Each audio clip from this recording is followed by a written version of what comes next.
পাশাপাশি সারা বাংলাদেশে দায়িত্বশীল মঞ্জুর মোর্শেদ সভাপতি, নাদিম হাসান সাধারণ সম্পাদক এবং মুমতাজুল ইসলাম সাংগঠনিক সম্পাদক, তারা দীর্ঘ লড়াই সংগ্রামের পরে এই নতুন একটি বাংলাদেশে তারা আমাদেরকে উপস্থিত করেছেন।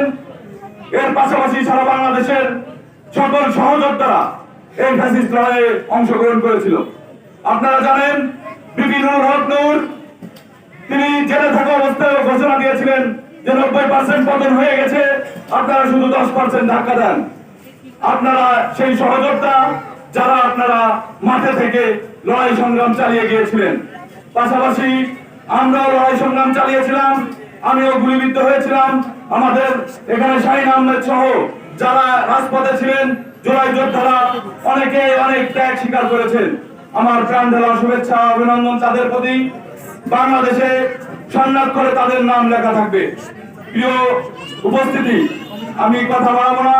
খুলনা মহানগরের যুব অধিকার পরিষদ সভাপতি জনাব তাজুল ইসলাম, সাধারণ সম্পাদক সাজিদ হোসেন, সাংগঠনিক সম্পাদক আজিজ রুবেলকে ধন্যবাদ জানাই, এত সুন্দর একটি প্রোগ্রাম করেছেন।